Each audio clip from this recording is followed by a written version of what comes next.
ఇదేంట్రా మళ్ళీ వచ్చేసారు వినాయకుడి దగ్గరికి?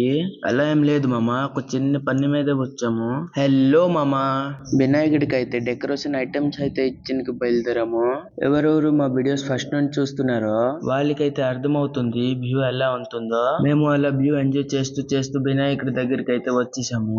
అక్కడ ఎన్ని విగ్రహాలు చూడడానికి మా కళ్ళు అయితే అస్సలు సరిపోలేదు. మా వినాయకుడు చూపించలేను, అందుకు సారీ మామ. అది మీకు, మా విలేజ్ వాళ్ళకి అందరికి సర్ప్రైజ్. మామ చాలా మంది వీడియోస్ చూస్తున్నారు, ఫాలో ఇంకా సబ్స్క్రైబ్ కొట్టండి మామ. ఇంకా ముందు ముందు చాలా ఇంట్రెస్టింగ్ వీడియోలు వస్తాయి మామ, అవి మీరు మిస్ కాకూడదని నేను చెప్తున్నా. అక్కడ వెళ్ళిన తర్వాత గుర్తుకొచ్చింది మామ, ఇంకొక విగ్రహం బుక్ చేయాలి. తర్వాత నేను ఇంకా మా ఫ్రెండ్ గాడు అయితే కొద్దిగా ఫొటోస్ అయితే క్లిక్ చేసాము.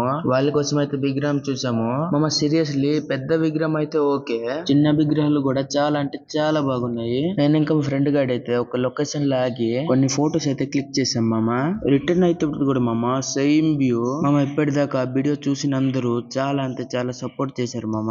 ఇంకొద్దిగా సపోర్ట్ చేస్తారని మనస్ఫూర్తిగా కోరుకుంటున్నాను. ఇంకెవరినైనా యాక్టింగ్, ఎడిటింగ్, సినిమాటోగ్రాఫర్ గా ఇంట్రెస్ట్ ఉంటే మమ్మల్ని తప్పకుండా కాంటాక్ట్ అవ్వండి మామ. వీడియో ఎంతవరకు చూసినందుకు థ్యాంక్స్ మామ.